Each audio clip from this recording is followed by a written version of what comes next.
오늘 미국 시장 괜찮았습니다. 1% 다우는 좀 그렇지는 못했고 스몰캡도 올랐고요. 유럽 시장 괜찮았죠. 전반부 아시아 시장 때 오픈되는 유럽 시장은 좀 좋지 않았는데 후반부에 열리는 유럽 시장은 좋았어요.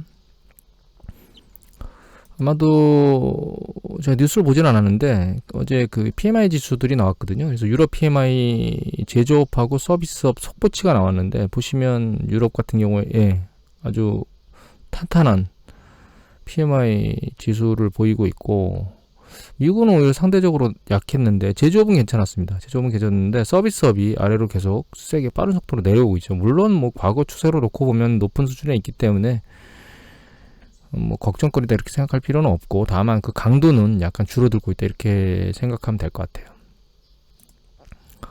아시아 시장이 상대적으로 약했는데 중국이 가장 약했죠. 보면 중국 어제 디디 추싱 얘기가 나오면서 시장이 갑자기 밑으로 쓸렸는데 그 디디 추싱에 대해서 대규모로 과징금을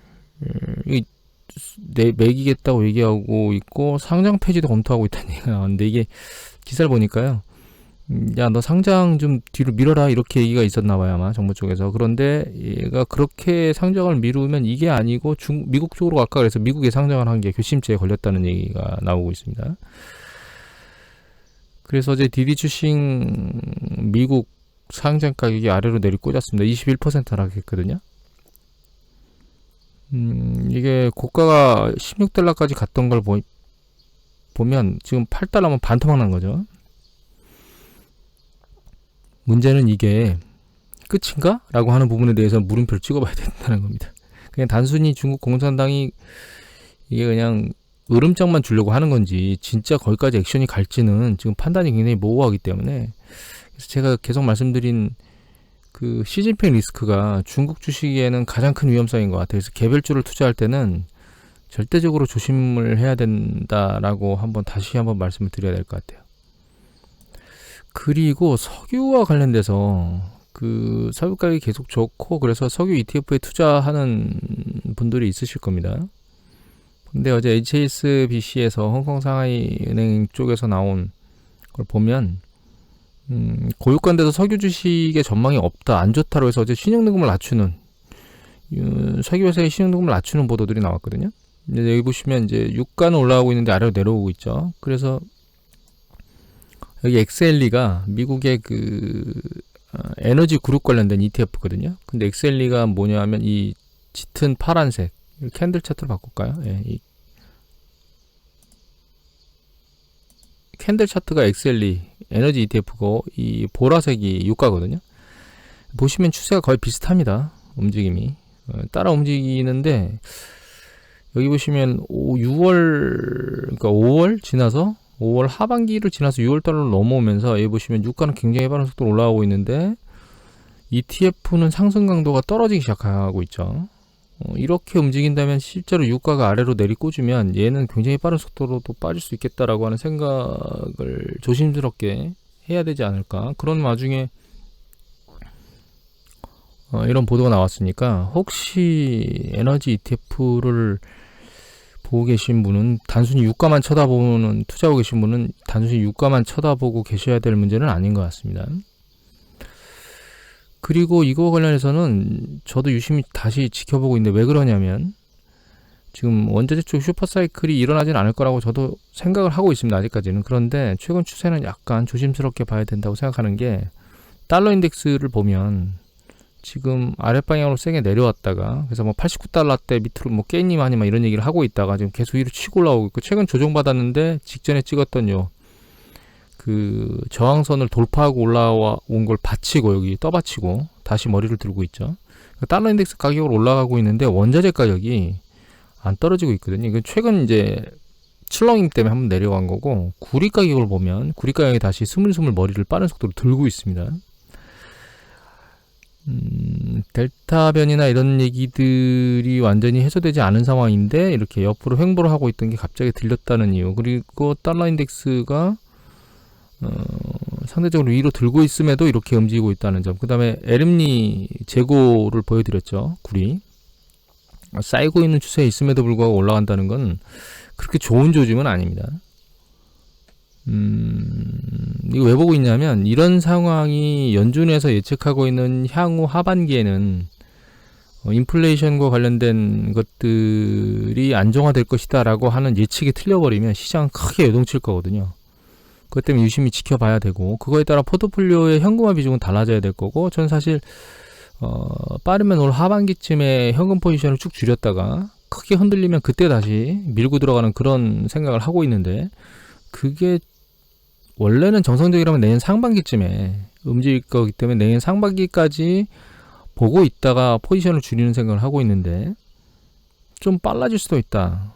진짜 올 하반기나 이런 쪽에 생각보다 빨리 움직여야 될지도 모르겠다라는 생각을 하게끔 만드는 이슈이기 때문에 말씀을 드리는 겁니다. 이 인플레이션에 관련해서는. 제가 문을 열어놓고 있는데 매미가 한 새벽 한 5시 정도 되면 막 울기 시작하거든요. 진짜 한여름이 되긴 된 것 같아요. 지금 시간이면 끝났는데 오늘은 가열차에 계속 울고 있네요. 그리고 이 기사인데, 이건 한경 기사입니다. 해주라기 기사인데 7월 23일자고 강현우 기자께서 쓰신 거예요. 약발 떨어진 미제재 이란 원유 사들이는 중국이라는 건데, 여기 안에 보면 이제 제가 이걸 보여드린 이유는 뭔가 유가가 많이 오르고 석유를 안 찍어내려고 오펙 플러스나 이런 쪽에서 하긴 하지만, 어떤 형태로든 석유를 더 찍어내거나 아랍에미레이트처럼 이렇게 제재받고 있어서 경제가 어려운, 뭐 이란하고 여기 베네수엘라도 나오거든요. 이런 국가들의 석유를 그러니까 받아주는 이런 중국 같은 수요가 있다면 유가 상승에는 약간 부정적인 어떤 것들로 작용이 되겠죠.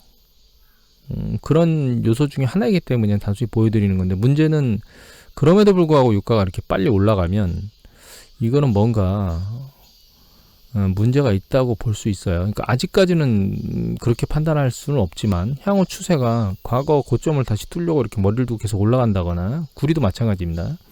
그런 방향으로 올라가게 되면 이건 좀 상황이 심각하다고 모니터링을 강화해야 되거나 조심스럽게 접근해야 되는 그런 것들로 마인드가 좀 바뀌어야 된다, 이렇게 생각을 하고 있습니다. 그리고 제가 바뀐 게 있어서 잠깐 말씀드리고 가면, 어제 신한지주를 전부 다 매도했습니다. 그냥 매도한 가장 주된 이유는 22일 날, 그러니까 그저께일 거예요. 그저께 금융 관련돼서 이익이 많이 났다라고 발표가 났거든요. 특히 우리금융지주 보면 여기 보시면 7월 22일자에 보면 실적이 뛰었던 어닝 서프라이즈 얘기가 나왔죠. 우리금융지주에. 그래서 주식이 탕 튀었습니다. 22일날. 근데 어제 3%나 빠졌어요. 우리금융지주가. 그리고 여기 보시면 외국인이 매도 물량이 이거 10,000주, 100,000주 하던 게 100만 주 단위로 나왔는데 23일날 대규모로 털었죠. 그러니까 그리고 일단 우리금융은 중간 배당을 한다고 보도가 나왔거든요. 그런데 이거는 장 끝나고 나왔기 때문에 월요일날 반영이 되겠죠. 그리고 신한지주를 보면, 신한지주 같은 경우에도 보시면 22일날 하루 좀 사는 것 같더니 뭔가 좀 바뀌었네 라고, 외국인도 사나? 라고 바뀌었는데 어제 또 30만 주를 던져버렸습니다. 장에서. 기관이 물론 사고 있긴 한데 주식의 흐름 자체가 힘이 없어요. 분기별 실적이 좋다고 나왔다면 이게 좀 일정 수준 매도 물량이 계속 나와줘야 되거든요. 매수 물량이요. 따라서 붙어줘야 되는데 그러지 못하다는 거죠. 한 고점 대비 10%는 빠진 상태에서 그냥 이익이 한 10% 중반 정도 난 걸 보고 그냥 다 매도 치고 나왔습니다. 참고로 저는 한번 이런 주식들은 매도하면 더 이상 쳐다보지 않는 스타일입니다. 단기간에 잠깐 움직임의 변동성을 가지고 이익을 보겠다고 들어간 거기 때문에 추세적으로 들고 있을 생각이 없던 주식이기 때문에 이런 것들은 나중에 다시 한번 빠졌을 때나 들여다보고 보질 않아요. 일단 매도를 다 쳤고, 왜 쳤는지 이유를 말씀드렸고, 혹시나 해서 말씀드린 겁니다. 제 얘기를 듣고 혹시나 하실까봐. 그러니까 제 얘기 듣고 긍정적으로 들고 있겠다라고 얘기를 했는데 매도를 얘기를 안 드리면 이해에서 벗어나는 거죠. 그것 때문에 말씀을 드렸고, 조선 비즈 기사에 여기 마켓컬리 얘기가 나왔습니다. 기사는 7월 23일자 기사였고, 이 기사를 쓰신 분은 정혜용 기자께서 쓰셨어요. 그런데 이 내용이 가장 중요한 거는 뭐냐면, 김슬아 대표의 지분율이 10%도 되지 않는다는 거예요. 나머지 것들은 러시아, 중국, 미국 등 외국 자본의 대주주들이 지분을 가지고 있는 거예요. 그런데 이 지분율이 너무 약하죠. 그러니까 의결권이 우리나라 같은 경우는 동일하기 때문에 결과적으로 어느 쪽에서 합종 연행을 해서 이 대표를 몰아낼 수도 있는 상황인 거예요. 거기다가 그것뿐만 아니라 대주주 지분율 적대적인 M&A도 있지만 대규모로 매도 물량이 쏟아져 나올 수도 있거든요. 일정 수준 지나게 되면. 그래서 여기 보시면 금융투자업계에 따르면 여기도 있죠. 경영권이 계속 흔들리는 이고 경영권이 안정되지 못하면 상장 후 투자자들이 피해가 있을 수 있어서 거래소는 주요 주주들이 의결권을 공동 행사하고 그다음에 지분 매각 제한을 약정하게 체결하도록 할 계획이다. 그러니까 강제적으로 야 니들 경영권 분쟁하지 마. 그리고 일정 수준의 지분 매각은 못하게 만들겠다라고 하는 걸 조건에 걸겠다는 뜻입니다. 이런 어려움 때문에 사실은 쿠팡의 김범석 의장이라고 그러던가요?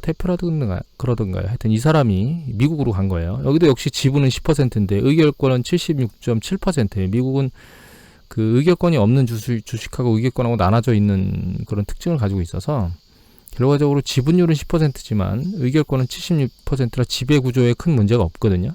그런데 마켓컬리는 미국으로 상장하러 갔는데 규모가 너무 작으니까 미국에서 받아들이지 않아서 국내로 다시 들어왔죠. 한 가지 이런 생각을 해야 됩니다. 이런 생각을 합니다. 전 개인적으로 투자의 입장이긴 하지만 쿠팡을 해외 상장했죠. 해외 상장하면 해외에 있는 사람들한테 자금을 모아서 쿠팡이 국내에 창고 물류를 세우게 되면 국내에 투자가 되겠죠. 그러니까 투자의 관점에서 놓고 보면 해외 자금으로 국내에 투자한다는 긍정적인 이점을 가지고 있긴 합니다. 다만 그러면 국내에서 벌어들인 이익을 누가 가져가느냐라고 하는 관점에서 놓고 보면 해외에 주주들이 가져가는 거죠. 어느 것이 맞고 틀리냐에 대한 논점은 좀 다르지만 쿠팡이 미국을 진출할 게 아니라면 꼭 좋은 건가라는 생각은 좀 한 번쯤 해봐야 된다고 생각합니다. 대한민국 사람의 관점에서 놓고 보면 뭐 주식 투자 관점에서 놓고 보면 다르지만 그 생각을 해봐야 될 것 같고 쿠팡 같은 경우에는 주가가 35달러인가가 아마 공모갈 거예요. 그래서 초반에 이제 48달러대로 시작했는데 지금 현재 38달러고 뭐 큰 움직임의 변동성이 없어요. 전 개인적으로 그 국가들이 점점 자국의 이익을 추구하잖아요. 사실 소비자들도 자국의 이익이란 관점에서 기업들을 쳐다봐야 된다고 생각을 합니다. 개인적으로. 쿠팡 물류센터나 이런 것들 얘기가 나오는데 여기 뭐 열도 현상이나 이런 얘기들이 나오잖아요.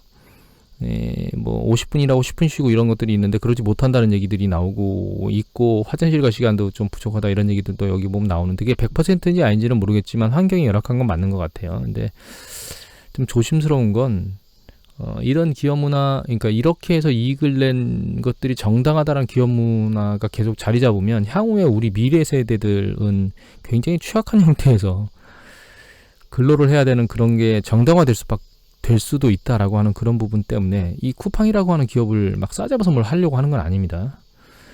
여하튼 그런 것들에 대해서 소비하는 측면에서 우리가 좀 생각을 해봐야 될 것 같고 이거를 전형적으로 보여준 사람이 이 제프 베이조스인데 해외 우주여행을 갔다가 우주여행 갔는데 아마존에서 돈을 내준 고객 덕분이라고 얘기를 해서 역풍을 맞았죠. 왜 그러냐면 이 아마존에서 그 페트병에 막 소변을 볼 정도로 너무 힘들다라고 하는 얘기들이 나왔었거든요. 과연 누구를 위한 기업인가라고 하는 부분들이 휩싸여 있다는 거예요. 근데 아마존이 이미 절대적으로 포지션을 미국에서 차지하고 있기 때문에 아마존을 붕괴시킬 수 있는 유통업체는 없습니다. 지금 현재 미국은. 한국은 좀 다르죠. 이미 말씀드렸지만 쿠팡이 절대적인 우위를 차지하고 있는 게 아니기 때문에 쿠팡이 아마존처럼 주식시장에서 이익을 내겠느냐라고 하는 것도 물음표고 두 번째는 아마존의 이익은 사실 이 유통업 쪽에서 나는 것보다는 클라우드 쪽에서 나는 것들이 많거든요. 그런 관점에서 놓고 보면 쿠팡을 아마존처럼 생각하고 투자하는 거는 좀 위험할 수 있다라고 하는 것들을 좀 생각하셔야 될 것 같아요. 그래서 말씀드리고 싶은 건 두 가지인데, 한 가지는 쿠팡은 아마존과 같지 않다. 두 번째는 우리가 주식 투자하는 것도 중요하지만 소비하는 소비자가 과연 이 기업이 경제 발전이라든가 이런 것들, 그런 것들, 삶을 누리는 뭐 근로자의 노동이라든가 이런 것들도 좀 생각하면서 투자를 해야지. 그렇지 않으면 점점 어려워진다. 이런 쪽으로 가면서 사실 이 배달하고 고용도 막 배달 고용도 많이 늘어나고 있잖아요. 이게 일자리가 굉장히 안 좋아지는 것들이거든요, 사실은. 그래서 소비자, 의식 있는 소비자라면 조금씩은 좀 생각하면서 우리가 살아야 되는 게 아닌가라는 생각을 하게 됩니다. 그냥 오지랖이었습니다, 이거는. 그 다음에 현대기아차 관련된 얘기들이 좋은 것들이 계속 나와요. 뉴시스가 7월 22일자 기자인데 현대기아차가 2분기 깜짝 실적을 했답니다. 미국에서 굉장히 많이 팔렸어요. 그리고 동남아시아 시장 중에 특히 베트남에서 도요단가를 제끼고 현대차가 1위를 했다는 얘기는 잠깐 보여드렸죠. 근데 그 기사 말고 이 기사 때문에 제가 다시 올렸는데, 일본 언론들이 한국 현대차한테 지위를 뺏길 거다라고 우려하고 있답니다. 그 중에 정몽구 회장이 미국의 자동차 명예의 전당에 헌액됐다네요. 뭐 굉장히 좋은 뉴스죠, 이분한테는. 뭐 기업 자체한테도 그만큼 이미지가, 현대라고 하는 브랜드의 이미지가 괜찮아지지 않을까요, 미국 쪽에서. 여하튼 그 중에서 이제 여기 정영효 기자께서 7월 22일 날 올린 이 내용을 보면, 이것도 환경 해주랍니다. 중요한 거는 현대차가 인도네시아 쪽에 공장을 세운다는 거예요. 그런데 인도네시아 시장의 거의 대부분은 다 일본에서 점유하고 있고, 한국은 비일본차 점유율이 3.2%예요, 인도네시아에서. 그러니까 3.2%만 인도네시아에서 자동차를 팔았다는 얘기입니다. 일본차 말고 자동차들이. 그러니까 현대는 뭐 볼 게 없는 거죠. 그 이유가 일본이 1960년대부터 동남아시아에 공장을 만들어 자동차를 팔았기 때문인데, 최근 보면 인도네시아 정부가 2019년 대통령령으로 국내 신차를 20%를 전기차로 전환하기로 했다는 얘기가 나오면서 현대차가 뛰어들기 시작했고, 또 한 가지는 현대차가 인도네시아 공장을 세우게 한 중요한 이유 중에 2019년 12월 한참 코로나가 난리칠 때 우리나라 외교부에서 일을 제대로 했다는 얘기입니다. EPA 협정, 경제협정을 체결해서 자동차 부품이나 이런 것들에 대해서 관세가 철폐됐기 때문에 일본은 현지에서 생산을 하고 있고, 우리나라는 부품을 들여다가 그쪽에서 조립을 해도 똑같이 경쟁할 수 있는 조건이 됐다는 뜻입니다. 왜냐면 이렇게 똑같이 하려면 부품업체나 이런 모든 것들이 다 들어가야 되는데, 인도네시아로 그건 어렵죠. 그래서 완성차만 들어가고 부품은 수입해서 조립하면 되니까, 그게 관세가 없어졌으니까 이런 것들이 만들어져서 경쟁이 잘 되고 있다, 될 수 있다라고 하는 것들이에요. 그래서 이런 긍정적인 것들이 쌓임에도 불구하고 현대차가 주가는 잘 반영이 안 되고 있습니다. 보시면 최근 추세를 보시면 약간 들렸다가 다시 좀 내려오고 있거든요. 그리고 매물도 쏟아내고 있어요. 그래서 국내 주식 중에 대형주 중에서 그래도 잘 움직이고 있는 것들은, 사실 예전에 제가 삼성전자하고 현대차하고 LG전자 3개를 보여드렸죠. 그 중에 LG전자가 가장 활발하게 움직이고 있는데, 일단 현대차가 이렇게 움직이지 않는다 하더라도 이미 앞에서 보여드렸던 미국에서 판매율이 폭발적으로 늘어난다거나, 혹은 동남아 시장에서 점점점 비율을 높이고 있다거나, 혹은 전기차 판매나 이런 것들이 긍정적이라거나, 이런 것들을 보면 누적적으로 쌓인 게 향후에 반영될 거다, 이런 생각을 하시고 접근하시는 게 좋을 것 같고요. 한 가지 더, 지금 벤츠도 10년 내에 전기차로 전환한다 그랬거든요. 그러니까 너도 나도 전기차에 올인을 하고 있는데, 이런 와중에 과연 테슬라가 투자에 긍정적이겠느냐라고 하는 것들은 우리가 고민을 해봐야 돼요. 얘가 배수가 이렇게 높지 않으면 이 고민을 안 할 겁니다, 개인적으로는. 근데 지금 현재 배수가 600배거든요. 그러니까 이 배수를 제공하고 있는 자동차 주식은 없어요. 유일합니다, 테슬라가. 큰 완성차 업체 중에서는. 그러면 이 배수가 과연 정당한 것이냐라고 하는 물음표를 계속 던져야 되겠죠. 다만 긍정적인 기사하고 부정적인 기사들 뭐 여러 가지 혼재되어 있는데, 이건 한겨레 기사고 박종호 기자께서 쓰셨습니다. 날짜가 6월 9일자입니다. 2021년 6월 9일자예요. 근데 여기 보시면 안 좋을 거라고 생각하지만, 여기 보면 뭐라고 되어 있냐면 테슬라가 지난달 중국 자동차 판매량이 34,000대로 한 달 전과 견조 30% 늘었다는 거예요. 4월 판매 대수는 3월보다 1만 대가량 줄였는데 여러 가지 뭐 이슈가 있었죠. 자동차 화재하고 뭐 자동차 발표회에서 어떤 사람이 차 위에 올라가서 난리쳤던 뭐 이런 것들이 있었는데, 중요한 거는 여기 차트를 보시면 테슬라 차이나가 이렇게 빨강이 움직이고 있고, 이거는 상하이 자동차가 이렇게 움직이고 있죠. 이거 전기차 판매량입니다. 하이브리드 포함해서. 이거는 비아디인데, 잘 보시면 테슬라 전기차가 절대적 우위에 있지 않다는 점이에요. 이게 30% 늘어났다는 것도 중요하지만, 여기 보시면 비아디도 그만큼 늘었거든요, 사실. 그래서 이런 절대적 우위를 가지고 있지 못하다는 얘기는 어느 순간에 이 판매량이 역전될 수 있다는 걸 항상 포함하고 있다는 거예요. 또 한 가지는 이건데, 이건 조선일보 기사입니다. 변지희 기자께서 2021년 3월 11일 날에 쓴 건데요. 전기차 판매량 늘어서 테슬라가 1위고 현대차가 4위거든요. 잘 보시면 테슬라가 여기 보면 이 2019년도에 보시면 30만 대로 다른 기업에 비해서 절대적인 우위를 지키고 있었거든요. 근데 여기 보시면 2020년에 와서 44만 대로 절대적 우위에서 내려왔어요. 다른데 여기 38만 대 폭스바겐이 코미까지 쫓아왔죠. 그러니까 결과적으로 제가 우려하는 건, 절대적 우위를 지키지 못하고 있는 이런 기업이 절대적인 가치 배수를 가지고 있다면 과연 이게 안전한 것이냐라고 하는 부분들은 반드시 고민하셔야 된다는 부분입니다. 전기차 기술에 대해서 테슬라가 다른 기업에 비해서 절대적으로 우위를 가지고 있는 건 없어요, 현재. 자율주행 그거와 관련돼서 좀 우수하다고 볼 수 있긴 하지만, 그것에서 간간히 안 좋은 소식들이 들리잖아요. 절대적 우위가 아니라는 뜻이거든요.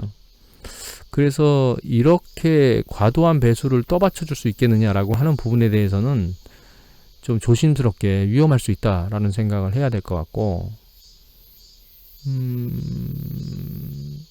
투자는 다 본인 스스로 알아서 하셔야 되지만, 제가 가끔 위험한 거를 말씀드리는 이유는 노파심에 말씀을 드리는 겁니다. 예전에 화학과 관련된 것도 그랬고, 해운이나 조선해양 뭐 이런 것들도 드렸는데, 항상 과도하게 오른 것에 대해서는 모니터링을 강화해야 되고, 그냥 뜬금없이 이대로 갈 거야, 오래 묻어두면 되겠지 라고 생각을 하면 안 된다 라고 하는 부분을 계속 주지시키기 위해서 사실 여러분들한테 말씀을 드리는 겁니다.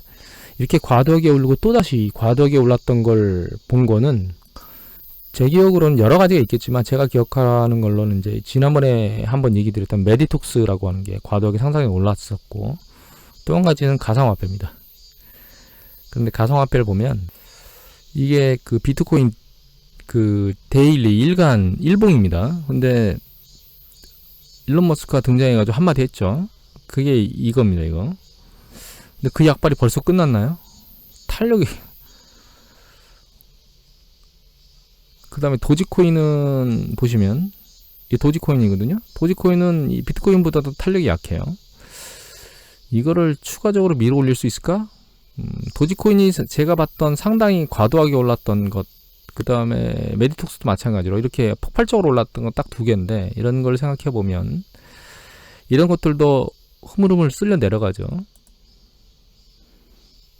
비트코인도 상당히 비트코인이라네요. 테슬라도 여러 가지 정황상 보시면 투자해서 상당히 이익을 내기보다는 지지부진하거나 혹은 상당히 악재로 작용할 수 있는, 아래로 세게